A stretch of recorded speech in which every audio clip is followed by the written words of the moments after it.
여러분 안녕하세요. 오늘은 두 번째 히브리식 통성경 읽기의 두 번째 주로서 타이틀은 노아흐라는 타이틀이 붙어 있어요. 노아라는 뜻입니다. 두 번째 주에 히브리식 성경 읽기의 본문은 모세의 글은 창세기 6장 9절에서 11장 32절까지, 선지자들의 글은 이사야 54장 1절부터 55장 5절까지, 예수님의 말씀 마태복음 24장, 그리고 사도들의 글은 베드로전서 3장 18절에서 22절, 베드로후서 3장 1절에서 13절까지 읽기 본문이 지정이 되어 있습니다. 노아는 히브리어로 노아흐, 나누아흐, 염메누하, 이런 안식, 쉼 이런 뜻을 가지고 있는 그런 이름이지요. 하나님께서 어떻게 이 땅에 심판을 베푸시는가 하는 그런 주제에 대해서 다루고 있습니다. 첫 번째 모세의 글에서는 6장을 가지고 노아를 통해서 하나님께서 이 땅을 물로 심판하시는 내용을 우리가 다루고 있는 것을 알 수 있죠. 노아의 홍수라고 잘 알려진 역사적 사실이요 또 성경적 사실인 것을 우리가 알고 있습니다. 노아 때 하나님께서 그 땅을 그리고 모든 거민을, 모든 생물을 물로 심판하시게 된 이유는 온 땅에 포악함이 가득해서 그 포악함의 결과로 땅이 부패해졌다, 이렇게 하나님께서 말씀을 하시죠. 이 포악함은 히브리어로는 하마스라고 합니다. 여러분 많이 들어보시죠? 요즘에 하마스가 히브리어로는 포악함 이런 뜻을 가지고 있어요. 포악함이 가득해지면 하나님께서 물로 심판하시는 내용을 다루고 있습니다. 이것을 이번 주에 선지자들의 글 이사야 54장부터 55장 사이에서는 하나님께서 이 노아의 홍수를 인용을 하십니다. 무엇을 위해서 인용하시는 거니? 하나님께서 이번에는 이스라엘을 심판하시고, 이스라엘을 버리셨다가 이스라엘의 하나님의 얼굴을 가리셨다가 다시 이들을 모아들이고 회복하는 이 일에 대해서 하나님께서 노아의 홍수 사건을 인용을 하십니다. 이사야 54장 6절부터 10절 내용인데요. 내가 넘치는 진노로 내 얼굴을 내게서 잠시 가렸으나 영원한 자비로 너를 긍휼히 여기리라. 이는 내게 노아의 홍수와 같도다. 내가 다시는 노아의 홍수로 땅 위에 범람하지 못하게 하리라. 맹세한 것 같이 내가 내게 노하지 아니하며 너를 책망하지 아니하기로 맹세했다. 이렇게 이사야 선지자를 통해서 말씀하시죠. 그래서 이제 하나님께서 이스라엘을 심판하고, 이스라엘이 그 거역하고 불순종한 것 때문에 전 세계로 쫓아보내고 2000년 동안을 그 고통의 바다를 헤매다가 그들을 다시 불러 모아들이신 이후에는 이제 하나님의 자비가 그들에게 떠나지 않고 하나님의 샬롬의 언약, 화평의 언약은 흔들리지 않을 것이다 라고 하시는 말씀 안에 노아의 홍수 사건이 사용이 됩니다. 바로 이것 때문에 유대인들이 이 둘 본문 모세의 글과 선지자의 글을 이렇게 연결해서 읽고 있구나 하는 것을 우리가 알 수 있어요. 그러면 예수님은 하나님께서도 언급하시니 노아의 홍수 사건을 언제 어느 때에 인용하고 계실까요? 예수님은 마태복음 24장에서 노아의 홍수 사건을 무엇과 연관해서 말씀하시냐면 예수님이 다시 오시는 사건, 인자가 다시 오시는 그 사건, 재림 사건을 염두에 두고 노아의 홍수 사건을 말씀하십니다. 마태복음 24장 32절부터 내용인데요.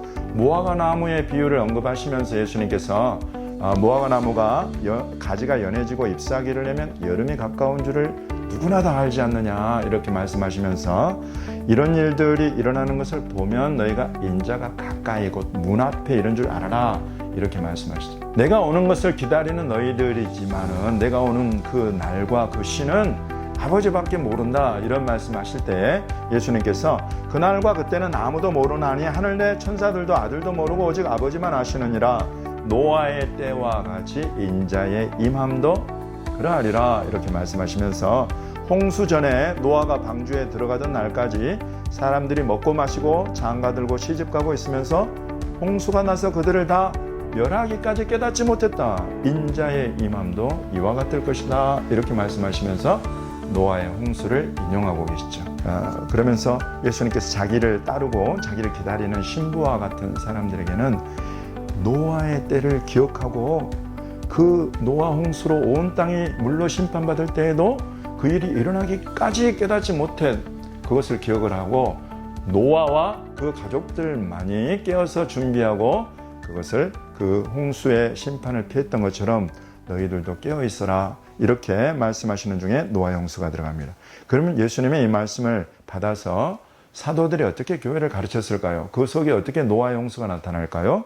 베드로전서와 베드로후서에서 이 두 가지 사건을 인용하고 있습니다. 먼저는 베드로전서 3장 본문에서는 예수님께서 우리 죄를 담당하시고 십자가에 운명하시고 죽으신 그 운명하시고 무덤 속에 들어가신 그때의 실은 예수님께서는 어디로 가셨느냐면 그가 또한 영으로 가서 베드로전서 3장 19절입니다. 영으로 가서 옥에 있는 영들에게 선포하셨다는 거예요. 그럼 예수님은 무덤에 잠들어 계셨지만 육체로는 영으로는 옥에 있는 영들에게 선포했다 하면서 이 옥에 있는 영들은 누구냐면 노아의 날에 방주를 준비할 동안에 하나님이 오래 참고 기다리실 때에 복종하지 않던 그 자들, 그들에서 물심판을 받고 죽은 자들, 그들이 옥에 있는데 이 옥에 있는 영들에게 예수님 가셔서 자기로 말미암은 구원을 증거하고 전하셨다, 이런 말씀입니다. 그리고 이제 마지막으로 베드로후서 3장에서 노아의 홍수 사건을 어떻게 인용하고 있느냐면 주께서 강림하신다는 약속이 어디 있느냐, 조상들이 잔 후로부터 만물이 처음 창조될 때와 같이 그냥 있다. 아니 이는 하늘이 옛적부터 있는 것과 땅이 물에서 나와 물로 성립된 것도 하나님의 말씀으로 된 것을 그들이 일부러 잊으려 함이로다. 이로 말미암아 그때의 세상은 물이 넘침으로 멸망하였으되 이제 하늘과 땅은 그 동일한 말씀으로 불사르기 위하여 보호하신 바 되어 경건하지 아니한 사람들의 심판과 멸망의 날까지 보존해 두셨다 라고 베드로가 이 노아의 홍수 사건을 인용을 합니다. 노아의 홍수, 물 심판이 확실하게 역사적으로 있었던 사건이요, 이 사건을 지나고 지금 하나님의 구원 역사가 여기까지 일어났는데, 이와 같은 하나님의 구원의 말씀, 예수 그리스도의 십자가와 이 구원하게 하는 이 말씀을 무시하고 멸시한다면 이제 장차 반드시 이 땅을 덮을 것은 물심판이 아니라 불심판이다. 불심판 앞에 반드시 서게 될 것이니 지금 이때에 우리가 과거의 노아의 홍수 때 물심판에 망한 사람들처럼 되지 말고 불심판으로 경고하시는 예수 그리스도의 이 재림의 약속과 그 확실한 심판의 말씀을 기억하고 지금 이때에 정신 차리고 회개해야 한다. 이런 말씀의 주제가 이번 주 노아를 통해서 전체를 관통하고 있는 중요한 주제입니다. 그래서 여러분 이와 같이 성경 읽기는 모세의 글과 선지자의 글을 둘을 연결해서 그 핵심이 되는 주제를 찾고 그 주제에 대해서 예수님이 뭐라고 말씀하시는지, 그리고 그것과 연관해서 사도들이 뭐 어떻게 교회를 가르쳤는지를 살펴보면서 신구약 전체를 관통해서 하나님께서 우리를 교훈하시는 참 중요한 주제들을 이렇게 찾아서 확인하는 그런 읽기 방법이 되겠습니다. 감사합니다.